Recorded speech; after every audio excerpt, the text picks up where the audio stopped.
Hello there, young scholar. You're welcome to another interesting social norms class. It's good to have you here again. Do you remember our last topic? We talked about my country. And what is the name of your country?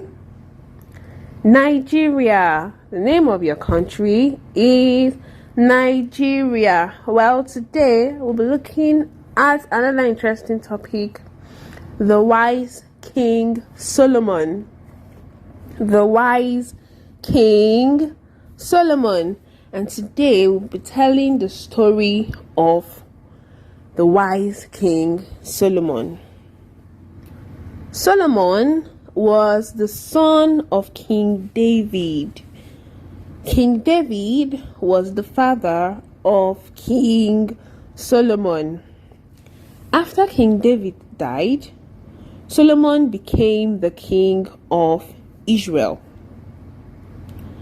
After becoming king, Solomon went to the most important high place to offer sacrifice to God. Solomon offered 1,000 burnt offerings at the altar to thank God for becoming a king. That night, in a dream, God asked Solomon, "Ask for whatever you want me to give to you." Solomon asked God for wisdom to distinguish between right and wrong. What did Solomon ask from God? Wisdom. Solomon asked God for wisdom. God told Solomon, "Since you have asked for wisdom in making good decisions and not for long life or wealth, nor have you asked for death of your enemies, I will do what you have asked. I will give you wisdom more than anyone else before you or anyone else to come." God gave Solomon wisdom. So Solomon had wisdom more than anyone in his time, and even anyone in our time. Nobody is as wise as Solomon. And God said, "Because you didn't ask for riches and honor, I will give them to you, also more than any other king in your lifetime." So Solomon was the richest king in Israel. And if you obey me, God said, He will give him long life. Then Solomon woke up from the dream. He stood up and offered sacrifices to God. Sometime later, 2 women came to him with an argument. How many women? 2 women came to Solomon with an argument. And the argument was about a baby. One of the women explained that they both lived in the same house. She had given birth to a baby. And 3 days later, the other woman also gave birth to her own baby. And they were both alone in the house.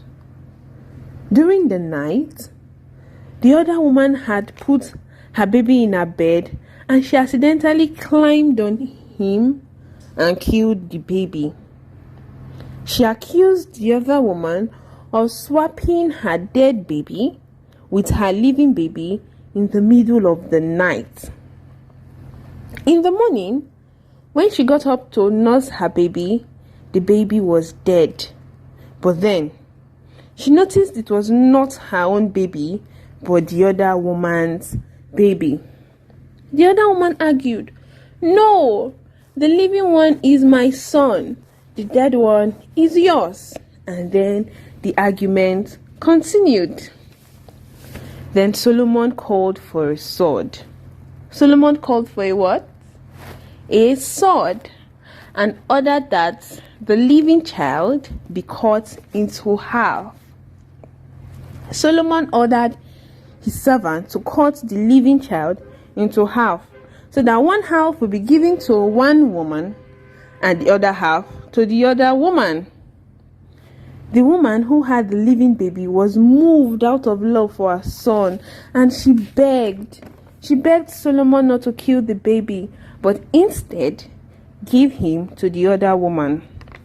So the real mother of the baby begged Solomon not to kill the baby, but instead give it to the other woman.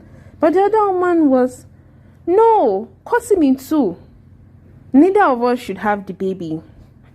Then Solomon gave his judgment. He said the living baby should not be killed, but be given to the first woman, which was the real mother of the child. Solomon said, give it to her, she is his mother. And when the people heard the verdict of Solomon, they were shocked, and they held the king in awe, because they saw that he had wisdom from God. Who was the wisest king in Israel? Solomon. Who was the richest king in Israel? Right? Solomon. We have now come to the end of the class.